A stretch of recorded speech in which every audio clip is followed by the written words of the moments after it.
good afternoon, and thanks for including this session in your day today. My name is Meg White, and my role here is really limited. I'm just going to welcome everyone. Self-service by our amazing presenters today, and they will manage the session rolling from one to the next. These are 6-minute presentations, and at the end we'll save a little time for audience questions. So if you do have questions, please just raise your hand at that time. And Suzanne is going to kick us off. Over to you. Testing. Okay.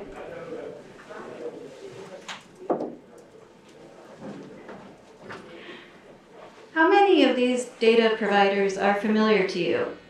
As collection development team lead for the social sciences, I've been looped in on an increasing number of questions from researchers asking about data sources that I may have never heard of.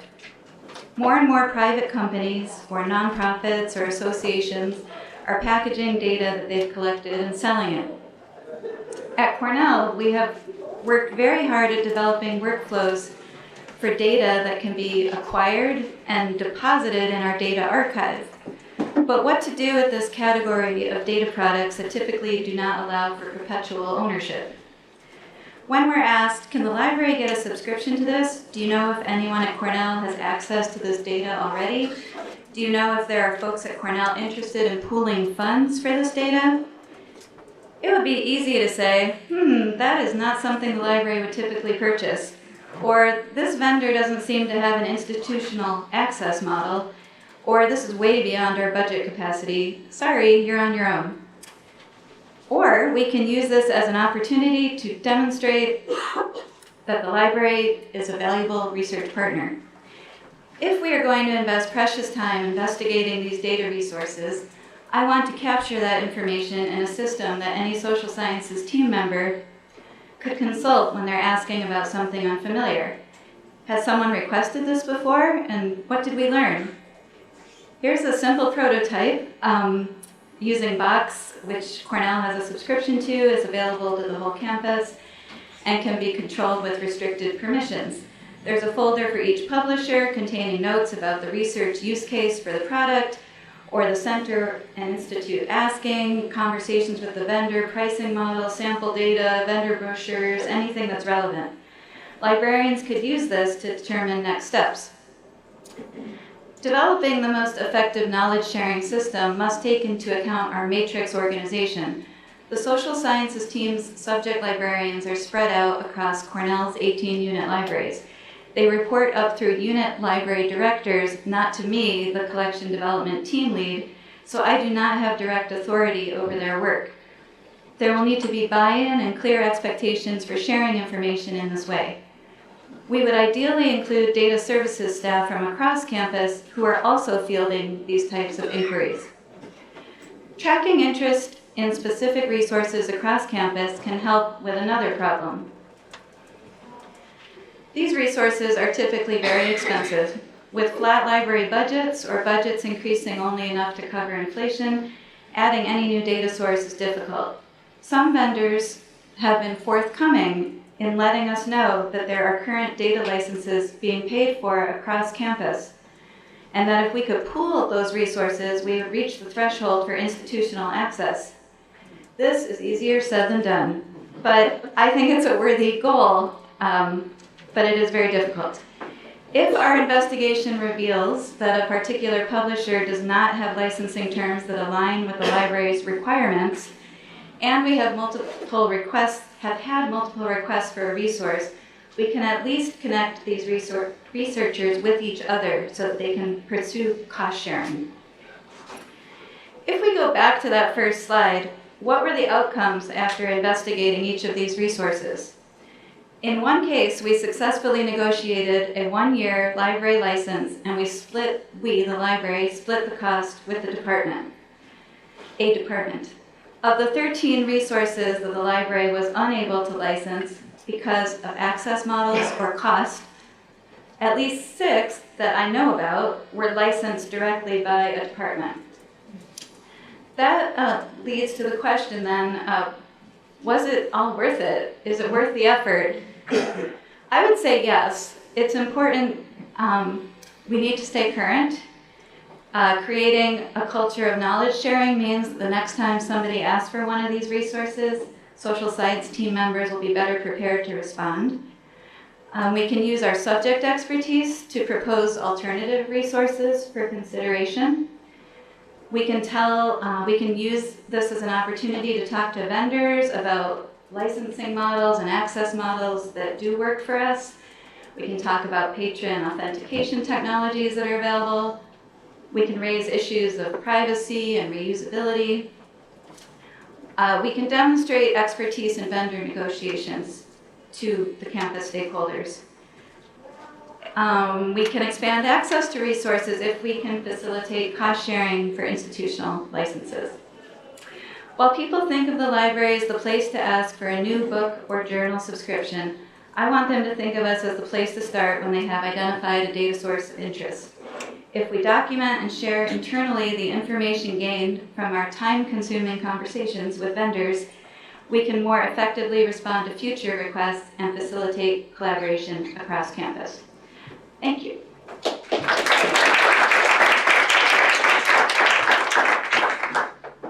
Hi everyone.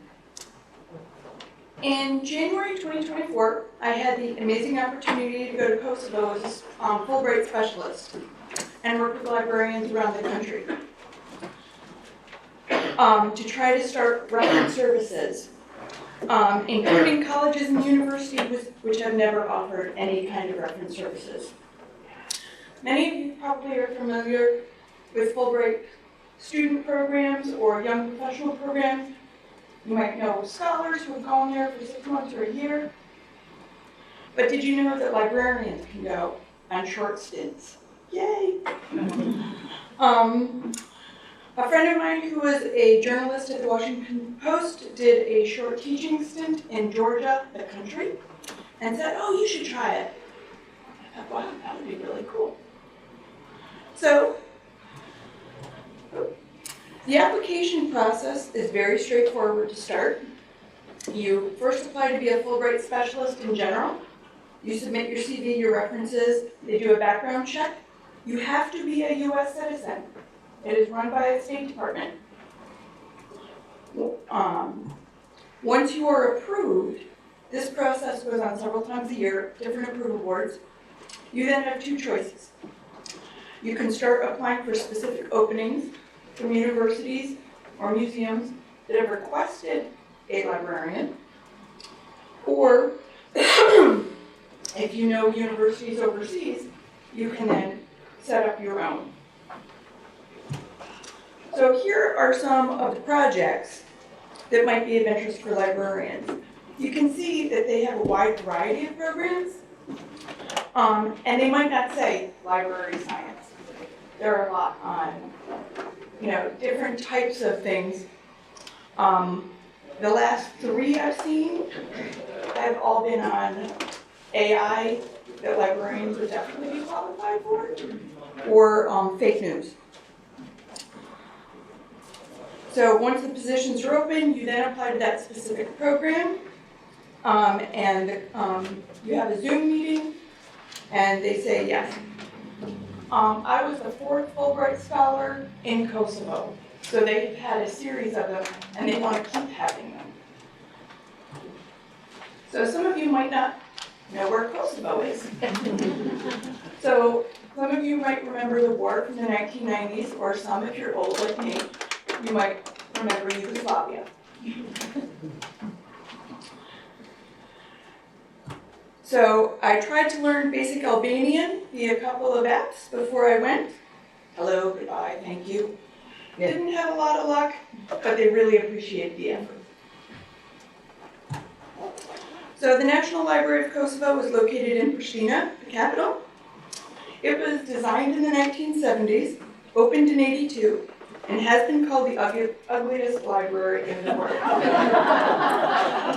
But that's in the eye of the beholder. The 2 floors of books are below ground and must be requested at the circulation desk. The stacks are not open. The library does have an online catalog that was developed in 1999 and can be accessed only in the library. But they're actively trying to set up a nationwide online library system. In January of this year, only 3 libraries in the country had an online system. The rest are still using card catalogs. During the first few days in Kosovo, I met with most of the staff at the National Library to discuss what they did, how patrons found information with no research desk, and no librarian email, and no chat service. And during the next 2 weeks, we traveled to several public and university libraries in different parts of the country. Some were sleek and modern, and some were on third floor walk-ups. But they were all super busy places, and in every library I was amazed at the dedication of the staff and how much outreach they were doing with very limited resources. I met with several faculty members at universities and discussed their library usage and asked how students do their research when there were no subscription databases. 0.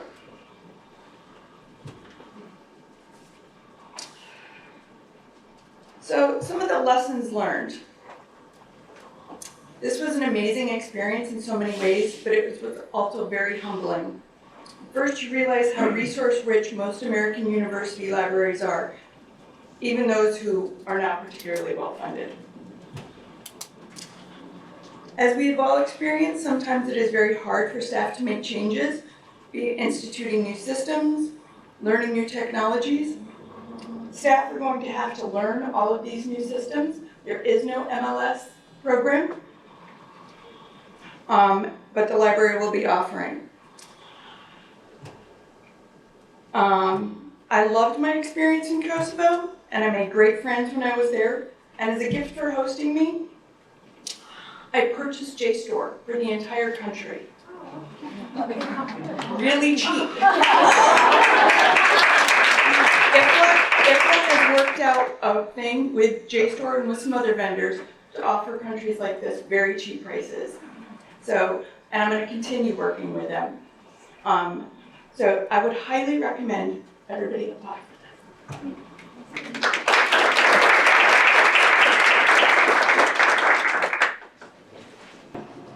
All right, good afternoon, everyone. We'll be talking today about a large-scale monographic retention review that we did recently at Virginia Tech. So Virginia Tech is a comprehensive research university. We're located in Southwest Virginia, and we recently celebrated our 150th anniversary. Our library is a member of several consortia, but one of the most significant for us is VIVA. So VIVA is the Academic Library Consortium for Virginia state colleges and universities, and it includes all of them. And they just celebrated their 30th anniversary. And earlier last year, VIVA became a member of EAST. So EAST is a newcomer, only been around since 2016, but they have been growing rapidly. So they now include over 170 institutions across 15 different states, mainly, as you might expect, along the eastern coast. And they include retention commitments for over 11 million items. They coordinate retention agreements for both monographs and journals, but our project is focused on the monographic side. So VIVA had an earlier retention agreement among its member libraries that only applied to selected schools. That was due to expire, and we were looking for ways to replace it, and EAST offered some new opportunities, including a much larger pool of libraries. Also, EAST offered the ability to do some pre-filtering of ephemeral titles, so as we saw, that didn't work quite as well as we had hoped. So the project was done in 2 rounds, and it started with the older titles first. So after some initial planning meetings, we sent our catalog records to be analyzed along with the other VIVA participants. And each institution then got back a very large spreadsheet of potential retention candidates to review. So one thing to keep in mind is that projects like this rarely happen in a vacuum. We had other things going on. One of those that we were simultaneously doing an inventory project, and the main reason for that was before we committed to retain, we wanted to make sure we actually had the items on our shelves. Also, during the second round, we were in the midst of a system migration to a new ILS, and we wanted to get retention notes loaded into the old system before we migrated. So my colleagues will talk about how we divided up the work to review a large number of titles in a short span of time.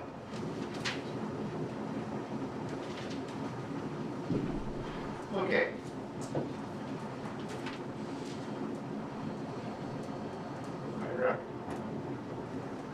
Okay, loaded that way. Okay. Did you cover the timeline stuff adequately? Okay. We're loose. So, Ed mentioned we got this big spreadsheet. It was in multiple tabs. We focused on the one called Unique. If you can look closely at the little piece of the screenshot, it was about 59,000 lines. Then there are many other tabs, and there are many more columns on the spreadsheet that we put in this illustration. Yet, East did something to filter out the out-of-scope titles, and we worked from this. And we developed some different styles along the way as we went through the project.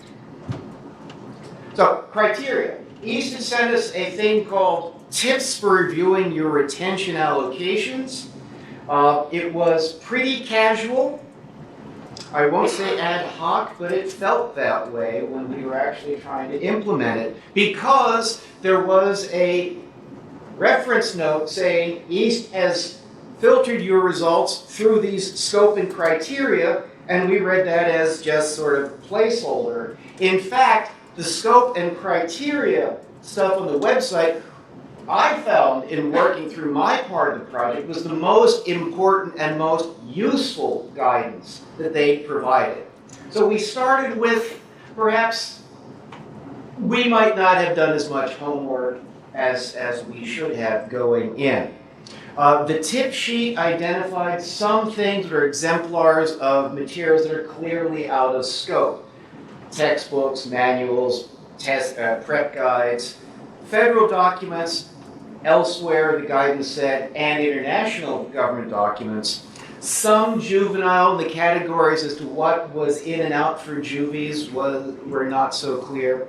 And the list gave us about 75 common words found in titles of these titles that are kinds of books that we did not want to, or that East did not say we had to commit to retaining. And so,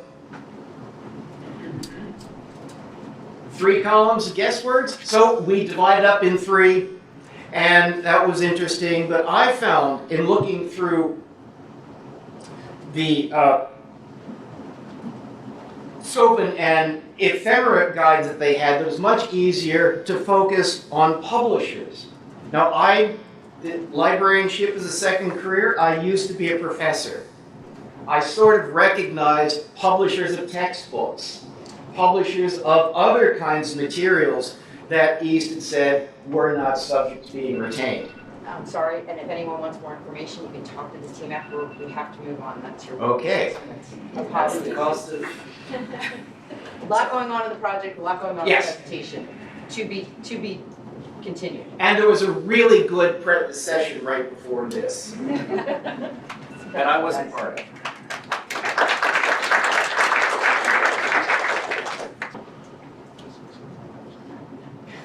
Is that good? Yep. Oh, thank you. Hi, my name is Holly Yu. I'm from California State University, Los Angeles, one of the 23 campuses of CSU system that serves close to 500,000 students. And I serve as the head of library collections management. So this is the topic I will be covering, the issues with our old formal material allocation model and a proposed change, the establishment of collection strategies committee, and the set up the policy guideline procedures, and integrating reporting code into ARMA and Rialto for analytics, and the impact of the project. And this is basically the resources we have at our campus. We are AMA and Primo Library. We have 90% of our material budget used for electronic resources, only 10% budget for film order, print, DVDs, streaming video. So there are a lot of issues with our old firm order allocation model. It's a subject-based allocation with a lot of variables. I'm going to show you next slide. And that model with very limited flexibility for interdisciplinary resources because it's strictly allocated by subject and discipline, and no extra fund for like a multiple requested interlibrary loan items. And there's a lot of ebook turnaways. We have no ability to purchase them, and there's ebook removals. We don't have money for them either. So we also have no money for some new program like EBA, evidence-based acquisition collection. So, and this is allocation model. There are over 60 on the vertical side. You see all the subjects, and there are over 60 subjects. And on the horizontal side, you see all the metrics that we use for the formula, that including student enrollment, faculty numbers, and course, curriculums. And each year, before we run the formula, we have to update those metrics based on the new number. So a lot of tweaking, a lot of time spent on it, and in the end, there's no use because some librarians would like to order more books, some order few, and I was e-resources librarian, so some librarian just said, here's all my money and give me this database. Yeah. So by the end, we did all those formula. By the end, it's for nothing. And then it increased a lot of workload for our acquisitions team, admin, finance team, because somebody got to transfer those funds. Somebody say, I don't have enough money by the end of the semester. Can you transfer me your fund if you don't want to buy any books? So a lot of like a fund swapping, and so a lot of increased workload. And then we try to make justification for change. We want to spend less time on the fund management, on the formula tweaking, and we wanted to have just-in-time collection development. We wanted to have dynamic collection building for new programs. We wanted to have the flexibility to fill in the gaps. And goal is increase usage of material. And so this is how we did it. First of all, 3 years ago, my dean wanted to move me to be head of technical services, basically. I said I wanted to do this because our subject allocation is being very crazy. As a liaison librarian, I see it. And so I wanted to form a working group to start working on identify issues, doing literature review, case studies, to find some cases that really fit us. And I have a list of references that I will share with you. And we shared findings with our administration and all librarians, surprisingly. And all are in agreement. I guess everybody felt the pain. And I thought somebody might be territorial and wanted to give up their funds. And it was unanimous, everybody agreed. And I said, well, we are going to do a 2-year trial. We're not going to set in stone to see how it goes. So then we established Collection Strategies Committee. The committee is tasked to develop policies, guidelines, and procedures.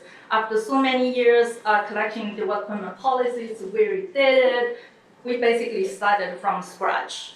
And we integrated the reporting code in AMA for analytics. That is a very critical step for this process.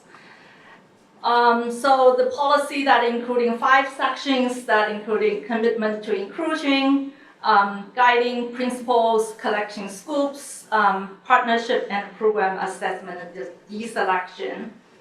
And then our guidelines that are including selection acquisition priorities, guidelines for one-time purchases, evaluation criteria, deselection, cancellation priorities.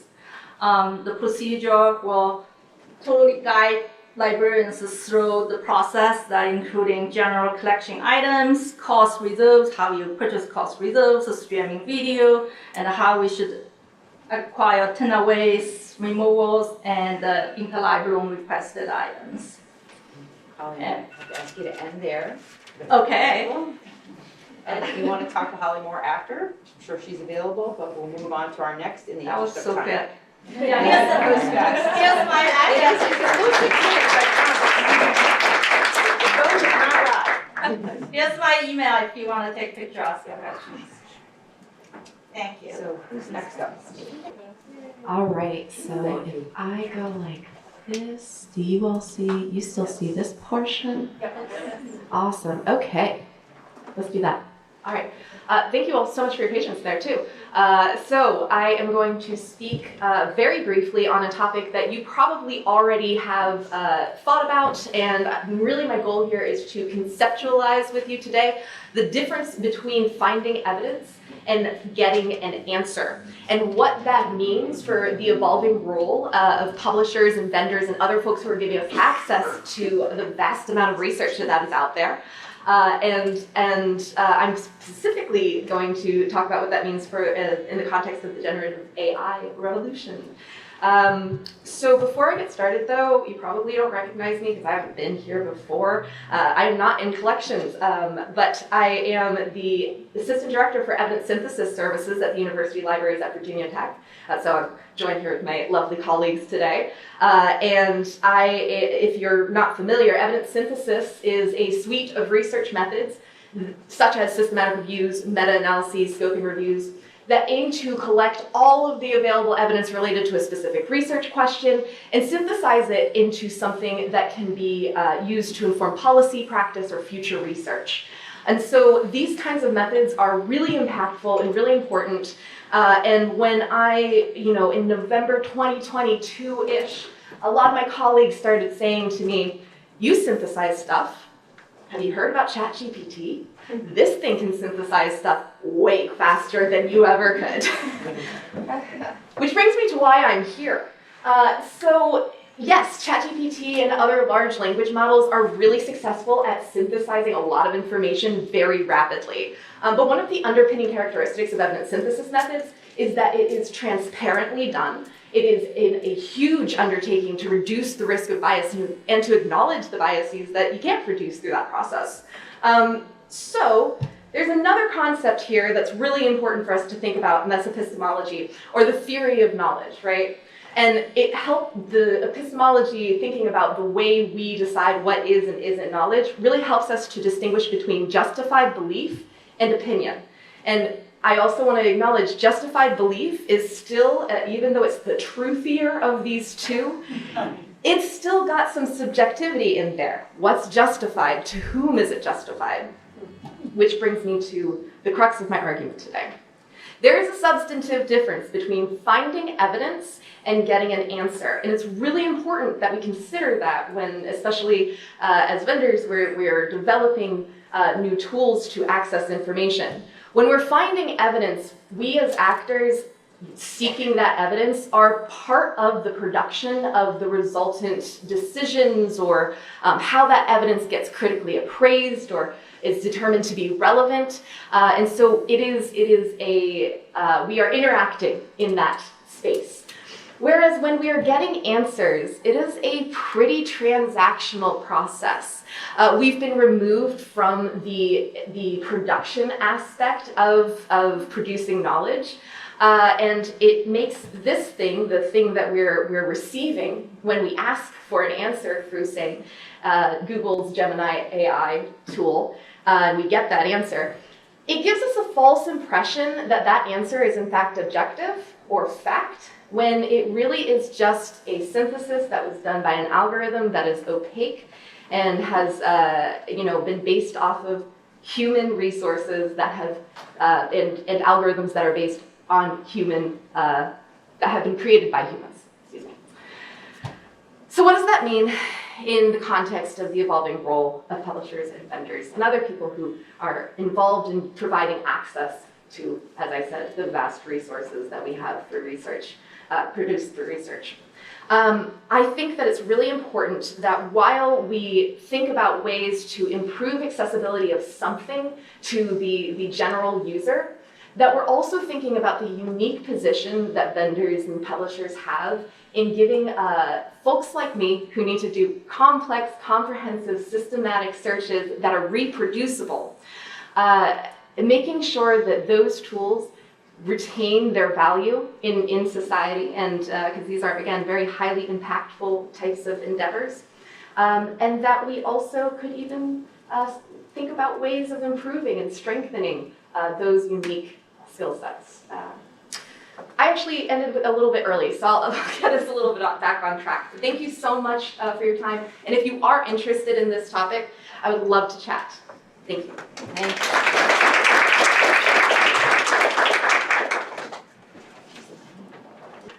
So I'm here today with Amy to talk about a successful acquisitions partnership between the University of Chicago Library and Gobi Library Solutions that made a difference in the library's banned books initiative. The University of Chicago's work with banned books in that space starts with this startling graphic. According to the American Library Association, a record 4,240 unique book titles were targeted for censorship in 2023. A 65% increase over unique targeted titles in 2022, and a staggering 128% increase over 2021 numbers. 47% of books targeted for censorship were titles representing marginalized or underrepresented voices. The University of Chicago is a large private research institution, and book bans, as many of you know, have generally affected school and public libraries. But our institutional values, free expression and free inquiry, and our mission as a library to provide access to knowledge led us to want to take a stand on this issue, to show solidarity with all types of libraries, and to ensure access to anyone wishing to read a banned book. So with this backdrop, Dean of Libraries and University Librarian Dr. Torsten Reimer started our Banned Books Initiative, which among other things, involves building a physical banned book collection at the Writing Library. The title list for our initial collection came from another key partner in this initiative, the Digital Public Library of America, DPLA, and our initial collection would mirror their list of online titles available via their Banned Book Club on the Palace app. So in early September 2023, I was asked to start purchasing these titles with the goal of having a large portion on order or in-house by early October, when a press conference would be held with the university president, the governor and the lieutenant governor of Illinois, and Torsten, announcing the initiative. The request proved to be challenging for acquisitions, which is the group I work with, for a number of reasons. First of all, the list we received from DPLA had limited bibliographic data, so we had some checking to do there. The types of books we were purchasing on this project were not the typical, they weren't the norm for the University of Chicago, so included many children's books and young adult fiction. So we had a lot of questions all the way through the technical services chain about format, editions. We had to learn how Gobi sells these materials as well, so how sets were sold, for example. Libraries acquisitions also at that time had insufficient resources to fulfill this request without putting important fall quarter work on hold, which wasn't an option as the beginning of our academic year. So my response to this was just accept what my local resources were and to look beyond that, to reach out to a trusted vendor partner. So in other words, I decided to just ask for help and for guidance. So I set up a Zoom call with Amy, and her response was more than I understood was even possible. She essentially told me, just send me your list and step away. She allowed me to also send her any other key information like fund codes and notes and things that we wanted to include. But that's essentially what she said. So suffice it to say, we were able to meet our expectations to the dean's request, and I'm going to turn it over to Amy to let you know what she did.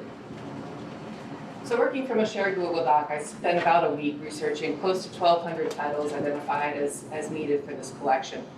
We had fairly broad parameters in that there was no price limit. ISBN publisher match was desirable but not insisted upon. The really only caveat was the title had to be in stock so we could get it to the library quickly. The key on this was we needed to clarify a few things very quickly. So on about a daily basis, I emailed Laura with questions as I found them. Is a YA edition instead of the adult edition okay? If the subtitle is only available in a box set, can I send you the box set rather than that single volume, just because we can get it there? So of 1,196 titles on the spreadsheet, 646 were in stock and were ordered by our craft team in Kentucky, New Hampshire. 640 of those were shipped starting mid-October before the library closed for holiday break. So we had about 99% of the titles to the library in 5 weeks. Of the remaining items, one was released immediately upon the raising of the hold for the holidays, and the other 5 were out by mid-March. And the evaluation, really communication, of course, is key, okay? And a quick communication so that we could have enough time to get things ordered before the stock status changed. As we all know, it's a special challenge these days. There's also the supply challenges as publisher runs are shorter, but with the constant back and forth that Laura helped with being on top of, we were able to get this project done, and we were very pleased to be able to help make this a possibility. Thank you.